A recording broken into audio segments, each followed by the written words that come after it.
Welcome to Attitude of Altitude and Positive Lifestyle by Floria.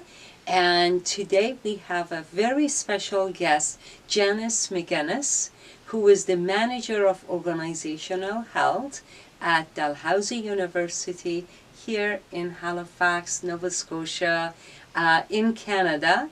And I am thrilled for Janice to be here. Thank you so much for taking the time. Oh, thank you for asking me. It's a treat. Thank you.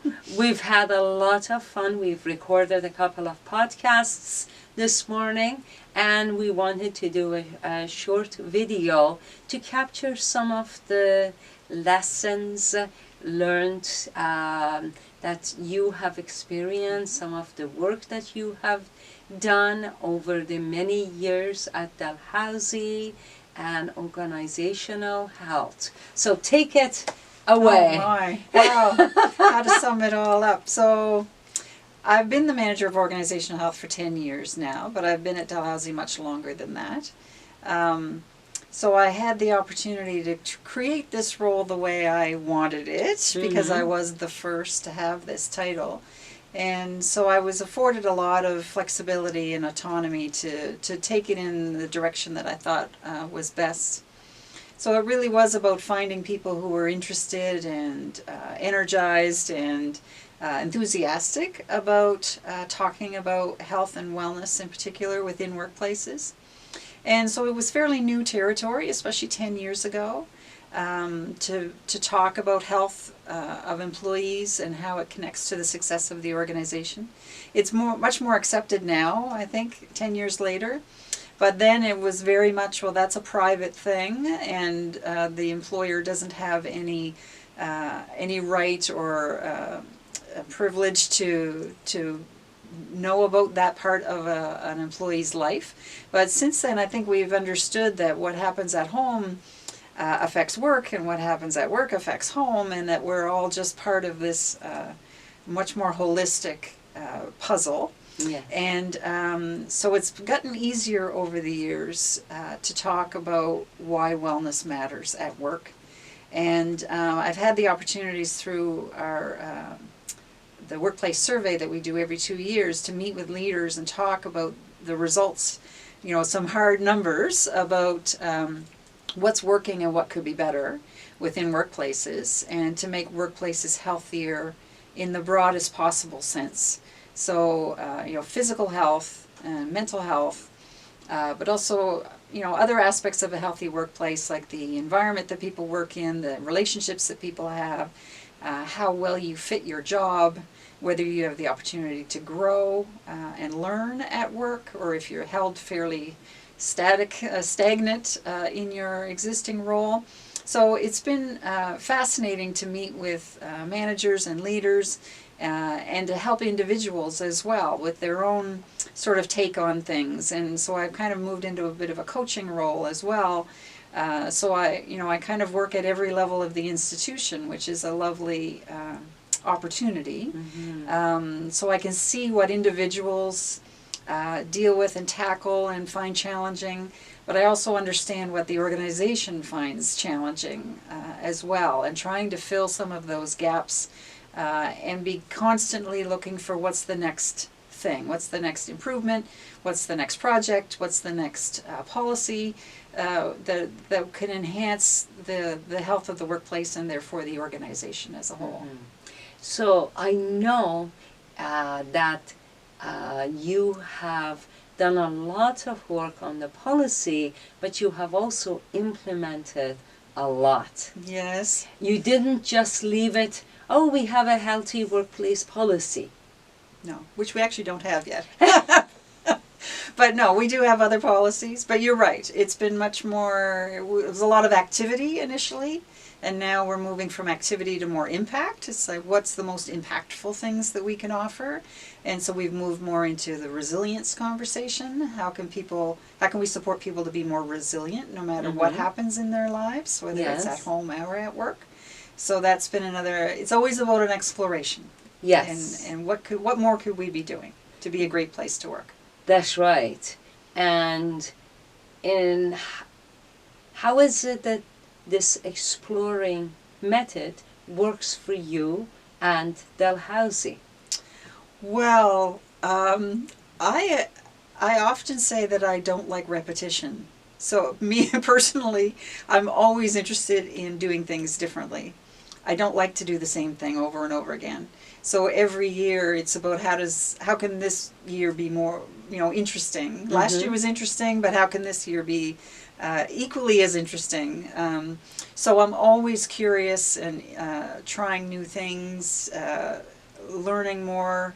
And I think that serves the organization because it keeps things more fresh.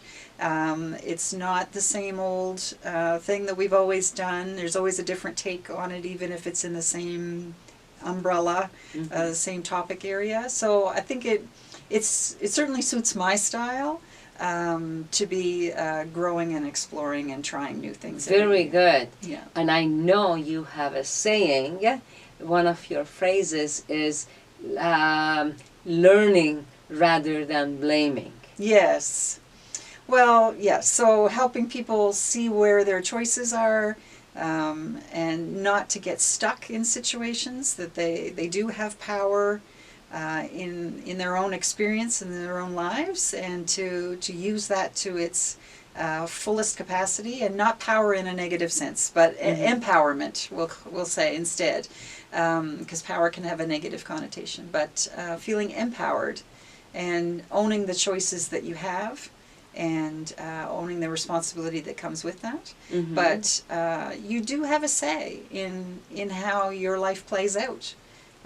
It's yours to own and appreciate and enjoy, and if it's currently not working for you, let's figure out how we can make it work better. And it's always about that constant process of improvement over time. And you live that. I do live that. Because who you are and what you do is a great fit, because you have always been very devoted to personal development. Yes. Always want to be better. I can always be more effective. I'm never done. I believe we're all a work in progress, and Yes. Every situation is a new opportunity. I don't have problems, I have challenges, right? It's again back to mindset. Yes. It's like I can do this, I can figure this out. I've been through tough things before, and this is just a new circumstance to figure out. Yes, very well put. Any advice, suggestions, ideas for those who might be interested on a personal level or on the organizational level, what they could do? Well, I think it's important to know yourself. When does it feel forced? When does it feel like an energy drain?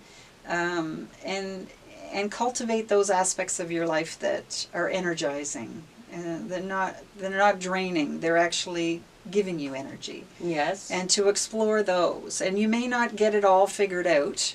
That's why I don't use the term work-life balance anymore, because I think that's a myth. Yes.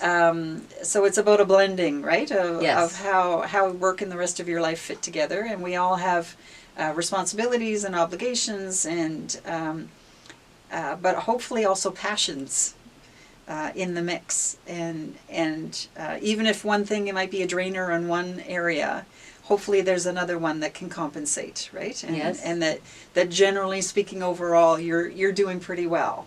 Yes. And that, it's forward motion is always the image that comes to mind for me. Is that Yes. no matter what's happening, I'm moving forward, That's right. and I will get through it. Yes. Yeah, it's all temporary anyway, which is the other mantra that I have. Yes. That it's all temporary. Exactly. Yeah, the good stuff and the bad stuff, right? It's just Absolutely. life, and It is. the next thing will come along, and we just keep going. Yes. And I, like you said, instead of work-life balance, I call it work-life integration. Yes. Because it's the whole person, the whole Yeah. life, Yeah. or like you do at Dalhousie, total life, total health, Yes. which is fantastic. And I know you have many stories. Do you have one quickly that you can tell us about how you see things, how you incorporate, how you take charge, how you make this work for you? Well, one thing that comes to mind is that I'm better at communicating now because I will speak for myself. Mm-hmm. So I don't claim to know everything, but I know what I think. And so I will say things like, in my experience, this and this and this, right? And then I'll give my opinion. Or I will say, in my opinion. Like, I don't claim to know more than I do, but I am much better now at putting out into the world my take on what I see, in the hope that that's somehow valuable to others.